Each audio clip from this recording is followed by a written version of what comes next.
प्यारे बच्चों, हमारा टॉपिक चल रहा है अर्थशास्त्र का परिचय। अर्थशास्त्र के परिचय के बारे में, मानव क्रियाओं के बारे में, जो दो प्रकार के होते हैं, आर्थिक क्रियाएं, अनार्थिक क्रियाएं। हमने दोनों का अध्ययन किया, दोनों में अंतर स्पष्ट किया। और आज हम पढ़ेंगे सामाजिक, वास्तविक तथा सामान्य मानव का अध्ययन। अर्थशास्त्र में केवल वास्तविक, सामाजिक तथा सामान्य मनुष्य की आर्थिक क्रियाओं का ही अध्ययन किया जाता है। जीव जंतु या काल्पनिक व्यक्तियों की क्रियाओं का अर्थशास्त्र से कोई संबंध नहीं है। सामाजिक जीवन। अर्थशास्त्र एक सामाजिक शास्त्र है जिसमें समाज में रहने वाले मनुष्य की क्रियाओं का अध्ययन किया जाता है। इसके विपरीत समाज में न रहने वाले व्यक्ति, जैसे पहाड़ों पर रहने वाले साधु सन्यासी, गुफाओं में निवास करने वाले तपस्वी की क्रियाओं का अर्थशास्त्र में अध्ययन नहीं किया जाता, क्योंकि उनकी क्रियाओं का संबंध धन कमाने से नहीं होता। दूसरा, वास्तविक मानव। अर्थशास्त्र में वास्तविक मनुष्य की क्रियाओं का अध्ययन किया जाता है, न कि काल्पनिक मनुष्य की। वास्तविक मनुष्य का तात्पर्य संसार में रहने वाले हाड़ मांस के बने हुए वास्तविक व्यक्ति से ही, जिस पर दया, देश, धर्म, प्रेम आदि भावनाओं का प्रभाव पड़ता हो। अर्थशास्त्र में काल्पनिक व्यक्तियों जैसे भूत प्रेत आदि क्रियाओं का अध्ययन नहीं किया जाता। तो उसका यह कार्य नहीं किया जाता।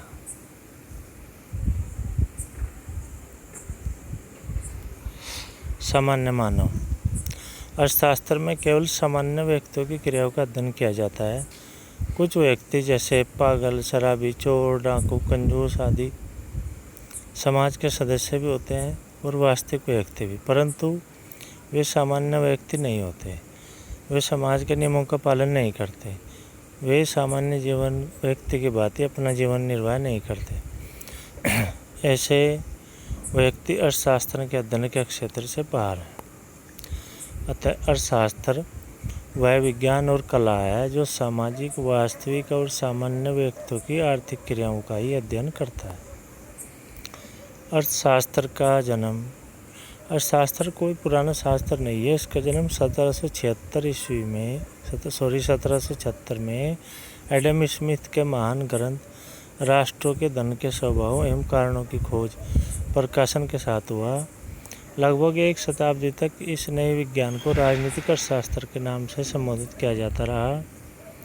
1890 में प्रोफेसर मार्शल द्वारा लिखित अर्थशास्त्र के सिद्धांत नामक पुस्तक प्रकाशित हुई, तब विशेष शास्त्र का नाम अर्थशास्त्र पड़ा। अर्थशास्त्र की परिभाषा एवं विवाद।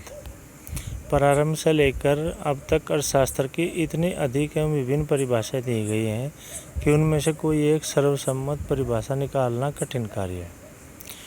इस स्थिति पर कटाक्ष करते हुए प्रोफेसर किन्स कहते हैं, अर्थशास्त्र ने परिभाषाओं से अपना गला घोट लिया है।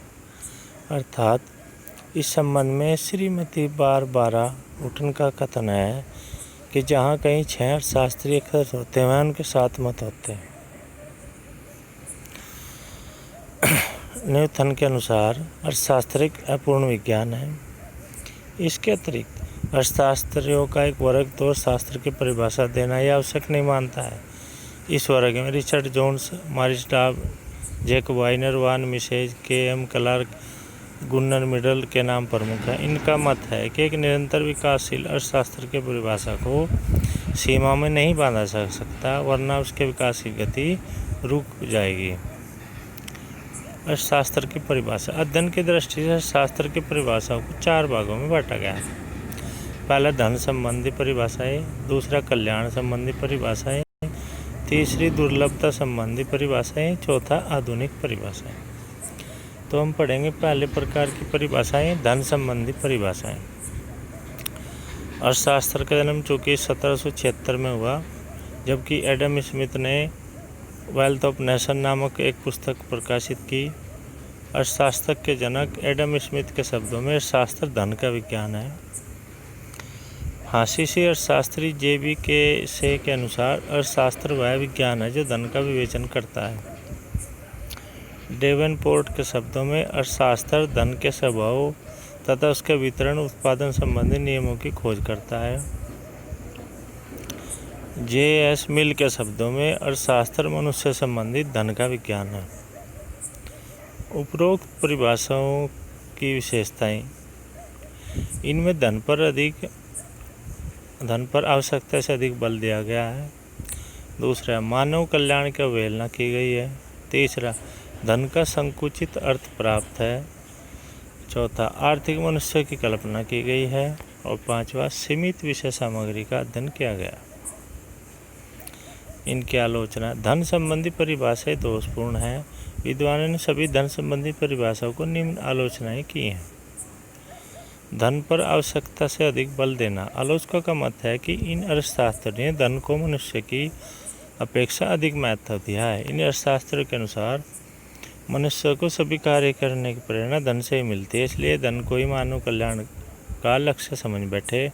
अर्थशास्त्र का माना गया है कि मनुष्य को समस्त क्रियाएं धन प्राप्ति या स्वार्थ सिद्धि के उद्देश्य से प्रेरित होती हैं। इस प्रकार मनुष्य को दूसरा स्थान दिया गया, जबकि धन की तुलना में मनुष्य को अधिक महत्व दिया जाना चाहिए। दूसरा, आर्थिक मनुष्य की कल्पना। इन अर्थशास्त्रियों ने एक ऐसे आर्थिक मनुष्य की कल्पना की जिस पर दया, प्रेम, सेवा, कर्तव्यवादी भावनाओं का कोई प्रभाव नहीं पड़ता तथा नैतिकताओं को त्याग कर सदैव धन प्राप्ति में लगा रहता है, जो कि वास्तविक जगत में नहीं पाया जाता। तीसरा, मानव कल्याण की उपेक्षा। इन परिभाषाओं में केवल धन संग्रह पर बल दिया गया है। धन के उचित प्रयोग तथा वितरण द्वारा मानव कल्याण में होने वाली वृद्धि पर कोई ध्यान नहीं दिया गया, जबकि अर्थशास्त्र का उद्देश्य केवल धन प्राप्ति नहीं है, बल्कि मनुष्य के कल्याण में वृद्धि करना भी है। चौथा, धन का संकुचित अर्थ। एडम स्मिथ तथा उसके समर्थकों ने धन के अंतर्गत केवल भौतिक वस्तुएं जैसे रेडियो, अलमारी, फ्रिज आदि को शामिल किया है, जिन्हें देखा और छुआ जा सकता, किंतु आधुनिक अर्थशास्त्री डॉक्टर, वकील, अध्यापक आदि सेवाओं को भी इसमें शामिल करते हैं। तो आज के टॉपिक में हम धन संबंधी परिभाषाएं रखेंगे, बाकी परिभाषाएं पढ़ेंगे कल के अध्याय।